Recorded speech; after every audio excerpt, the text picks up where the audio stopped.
قاری محمد طیب قاسمی کے YouTube channel کو سبسکرائب کیجئے اور امن کے پیغام کو پھیلانے میں ہماری مدد کیجئے اور نیچے دیے گئے ہوئے بیل آئیکن کو کلک کریں تاکہ ہر آنے والی نئی ویڈیو آپ کو براہ راست۔ لیکن اس کے باوجود انسان رزق کی تنگی کی وجہ سے پریشان ہے، اور اس کی وجہ کہ صرف اور صرف اللہ کے احکامات کو جب انسان بھول جاتا ہے تو پھر انسان پریشانی کا شکار ہوتا ہے۔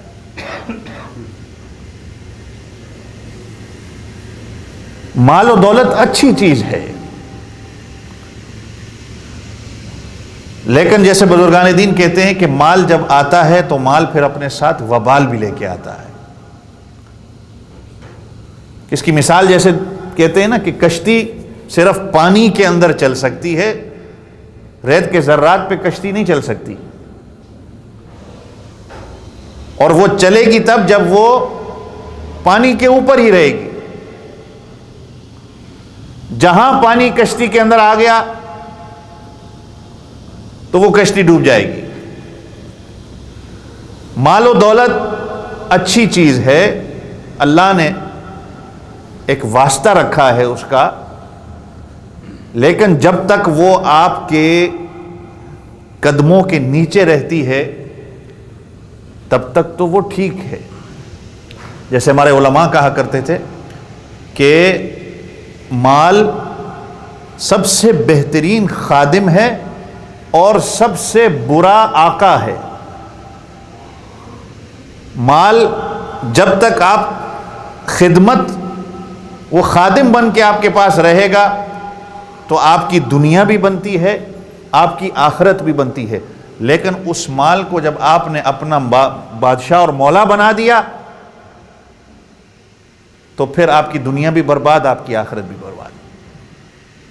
تو وہ پانی جب تک اس کشتی کے نیچے رہتا ہے وہ چلتی رہے گی، زندگی بھی چلتی رہے گی۔ مال و دولت جب تک آپ کے پاس ہے آپ اس کو واسطہ سمجھتے ہیں، لیکن جب اس کی محبت آپ کے دل کے اندر آ گئی اور ساری کی ساری دنیا کی چیزیں ایک طرف کر کے آپ اس مال و دولت کے پیچھے ہی لگے رہیں گے تو آپ کی دنیا بھی برباد ہوگی، اور محبت جب وہ دل کے اندر آ جائے گی، جس طرح کشتی ڈوب جاتی ہے، آپ کی زندگی بھی پریشانیوں سے بھر جائے گی۔ آج مقصد انسان نے رزق سمجھ لیا ہے، ہر چیز کو بس کہ پیسہ میرے پاس ہو تو مجھے خوشی ملے گی۔ حالانکہ کئی ہم نے ایسے بھی لوگ دیکھے ہیں، آپ نے بھی دیکھے ہوں گے، جن کی کئی لاکھوں کروڑوں کے حساب سے ان کی تنخواہیں ہیں، اور بعض ایسے بھی ہوتے ہیں کہ کمپنی کی طرف سے ان کو تنخواہ ملتی ہے، کمپنی ہی ان کا گھر کا خرچہ دیتی ہے، ان کے بچوں کی اسکول کی فیس بھی دیتی ہے، ان کے آنے جانے کا خرچہ بھی، اس کے باوجود بھی ان کو اوپر سے تنخواہ ملتی ہے، لیکن پھر بھی وہ پریشان نظر آتے ہیں۔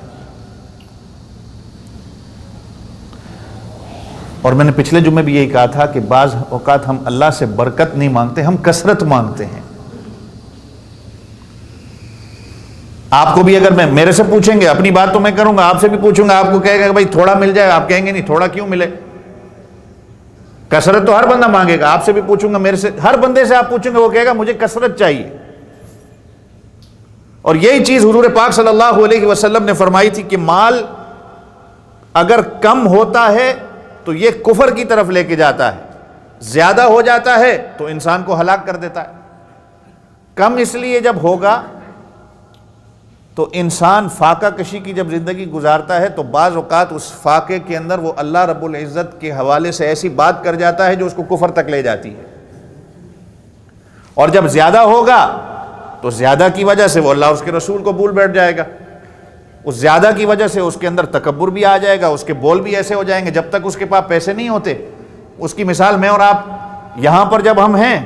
ہم عاجزی کی زندگی گزارتے ہیں، اپنے ملک میں جب جاتے ہیں، جب اس کرنسی کو ایکسچینج کرتے ہیں تو میرا بات کرنے کا انداز بھی بدل جاتا ہے۔ ایسا ہی ہے نا، یہاں پر چاہے میں کتنے، ناراض نہیں ہونا میری بات پہ، یہاں چاہے میں کیسی زندگی گزار رہا ہوں، ہو سکتا ہے کہ مجھے کئی دفعہ کو گٹر کو بھی صاف کرنا پڑ جائے، کسی کی گالیاں بھی سننی پڑ جائیں،